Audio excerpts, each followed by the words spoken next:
Hello there! Today I'm here to bring you a very belated December wrap-up. I hope everyone's had a good Christmas and a happy new year, and I'm going to tell you straight off that I haven't got a library pick this month.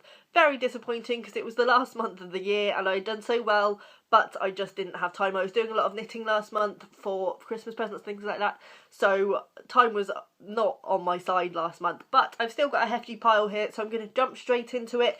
The first book I read last month was The Vegetarian by Han Kang, translated by Deborah Smith. I'm sure everybody has heard of this by now. For those of you who haven't, this is translated from Korean, and it is about a woman in Korea who decides to become a vegetarian.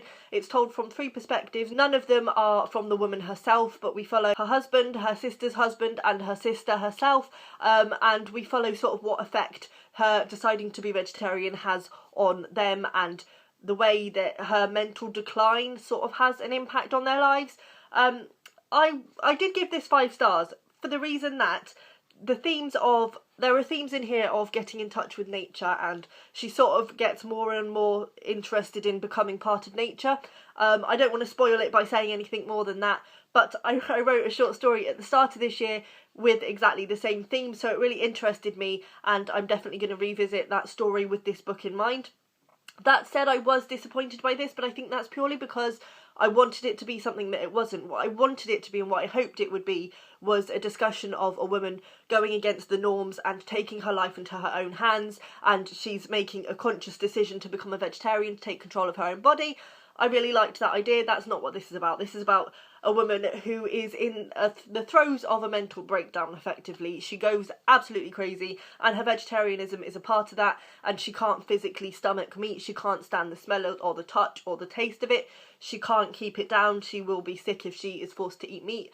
That kind of disappointed me in a way, because I really did want it to be about a woman's power struggle and sort of, as I say, taking her body into her own hands. That said, as the book, for what it was fantastic. It's very well written. The only thing I would say about the translation is that there were times, and I think it's probably hard with the translated fiction, but there were times when instead of getting people's names, we would get "and then her sister's husband said," and it sort of jolted for that reason, because we already knew his name. We didn't need to know what his relation to her sister was to know who he was.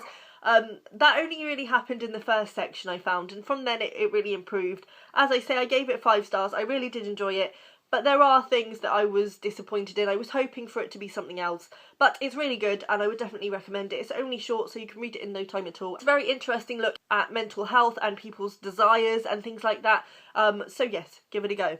Then I finished off reading Harry Potter and the Order of the Phoenix by J.K. Rowling. I did start off reading this as a buddy read with Angelica from Mercury Calling. Sadly, I got carried away last month and just finished it off because it was Christmas and I needed a light, fun read. I'm sure people who have been on my channel for a while know that I have problems with Harry Potter. I had the same problems with this, namely that I felt like J.K. Rowling was trying to add in a little bit of teenage angst and it didn't work. And also the romance in here was really unnecessary. The girl involved was completely undeveloped and just pointless. And also I felt like the room where they can get whatever they wanted was just a bit of a lazy plot twist. But those niggles aside, I did enjoy this. Again, I really enjoyed the ending a lot more because it got much darker. It's fine. I don't love Harry Potter. I'm continually disappointed by certain things in there, and I think certain things really don't work. But it was fine for what it was, and it was a happy, fun read for Christmas. And as I say, I flew through it. I really enjoyed the experience of reading it, even though there were things in there that kind of grated on me. Then my short story pick for the month was Jeanette Winterson's Christmas Days. I went to see Jeanette Winterson talk about this on the last day of November. She's a fascinating person to see speak, and she read out a few stories. I picked this up purely because it was Christmas and because I felt like it would kind of not be the same if I read it next year, because I saw her speak about it this year, even though I shouldn't have really picked it up because all the other books. But I'm glad I did. I wasn't in a Christmassy mood at all this year, but this kind of tipped me over into the Christmassy spirit. I would say this is my least favourite Jeanette Winterson that I've read. I gave it 4 stars, whereas normally she's a 5-star writer for me. There were stories in here that weren't as good, but there were some stories in here that were really beautiful. Because they are Christmas stories, I think to a certain extent they're going to be quite cheesy in places, and there were stories where that was the case. What I love about Jeanette Winterson is the morals of her stories and the way that it always results back to love in some way, and she writes love like nobody else. Like the things she says are so romantic. What's also great about this book is that there are pieces in between the stories where she shares a recipe from somebody she knows, some sort of Christmassy recipe, mince pies, red cabbage, things like that, and she gives a little speech about each thing and sort of what it means to her. And I think what's really lovely about this is that there's so much discussion about her Christmas traditions and the way that tradition is what builds Christmas. It starts with a chapter about how Christmas started and how the traditions were built up, and then it goes on to speak about her own traditions. And I really do love Jeanette Winterson's non-fiction, so it was nice to get both in there, and as I say, it was really good for getting in the Christmas spirit. I don't know if this would be a great read at any other time of year, obviously, but for next Christmas, definitely give this one a go. Then I read The Subtle Knife by Philip Pullman. I did mean to read this earlier in the month. I know I said in my Christmas reads video that I finished Northern Lights last year on Christmas Eve and wanted to read this sooner. I ended up finishing it on Christmas Eve again because reading was very tense this year.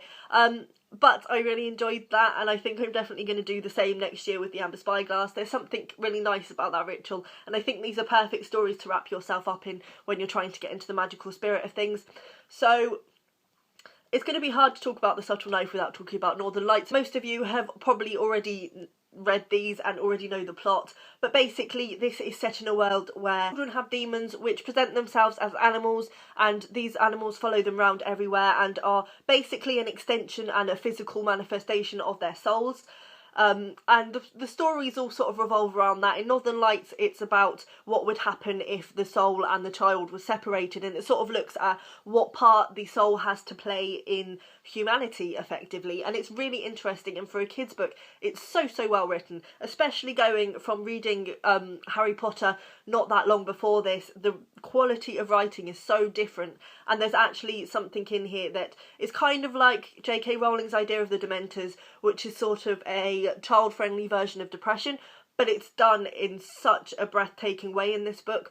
Whereas in Harry Potter, I think the Dementors are one of my favourite aspects, but they're obviously simplified. But this book doesn't simplify anything, and I think for a kid, I certainly tried to read them when I was younger and I didn't get on with them, but reading them as an adult, you can just respect the fact that a child would just think it's a fun story, but there is so many layers in here and so many deeper meanings. I would say I enjoyed The Subtle Knife less than I did Northern Lights. I really loved Northern Lights. I think The Subtle Knife, the problem is that it's much more divided, because I can't even tell you why it's divided, because that would give away the end of Northern Lights, but it's much more divided and it's not such a linear storyline, and we also have perspectives from different characters in different places, which was a little bit more jolting, but it was still really enjoyable overall, and I would definitely say this is becoming one of my favourite children's series of all time. Then on Christmas Day I read Spectacles by Sue Perkins. This was a really good Christmas Day read. Admittedly, I did only give it 3 stars. It is kind of your standard celebrity memoir. There's nothing literary about it. It's literally just Sue Perkins talking about funny things that have happened in her life. A lot of the time with books like this, I would say that you can read it and enjoy it without knowing who the person is. I would say if you don't know who Sue Perkins is, I don't think this would be for you. I don't think you would get it, and I don't think that it would particularly interest you. But if you are a Sue Perkins fan, definitely give it a go. It's just a fun, light read, as funny as you can expect from Sue Perkins. And she's very honest about the bad parts of her personality, which is really interesting, and I respect that because we're not all perfect all the time. And she's quite funny about when she's been an idiot, and she's quite self-depreciating. So it's really good. I wasn't blown away by it, and I'm probably not going to be keeping it, but it was a good, fun read, and that was my non-fiction for the month. Then I finished off with my reread for the month, which was The Perks of Being a Wallflower by Stephen Chbosky. This was my 3rd time reading this. It used to be a childhood favourite of mine. I have since watched the film a lot of times, and I would say that the film hindered my enjoyment of the book somewhat, because the lines that are really poignant in the book kind of have just become cliched because of the film. But anyway, in a brief synopsis, this is about a boy called Charlie. He is writing letters to an unknown person. We never find out who that person is. He's writing letters about his journey in high school and how he's coming to terms with growing up and how he's struggling and how he's finding friends, and it's basically a coming-of-age story with a difference. What I would say on rereading this when I'm older is that when you're younger, I certainly read it like he was just a quirky, shy guy. Rereading it, there's definitely some autism in there. I don't know if that's intentional, but he definitely read as an autistic person to me. And also the fact that he writes in a really simplistic way, and I would say from his writing style you would assume he's about 11, but he's actually 15, 16. So I definitely think there is hints of autism in here that I never picked up on before, really. It kind of looks at Charlie has mental health issues that are going on throughout the book, but towards the end we realise why he's got these mental health issues, and that something's happened that he's sort of blocked out of his past, and we realise as he does. It's a really touching book, and I think anyone who is a bit of a wallflower and struggles to fit in socially and has these anxieties and peculiarities that make us all up, I think you will enjoy this. Definitely give it a go if you haven't read it. There is some beautiful writing in here, and the good thing about it is, yes, it's a stereotypically YA classic, but it was written before YA, so it hasn't got YA tropes. So if you're not keen on YA books, don't be put off by this, because it's not, it can't really be classified into that, even though it is aimed for young adults. So that was my reading for the month of December. It didn't go too badly, considering that for most of the evenings of my month I was knitting like a madwoman, but it could have been better, let's be honest. I'm hoping that this month I'm going to really get my reading momentum back. Fingers crossed that that goes well. So I will see you all next time. Bye!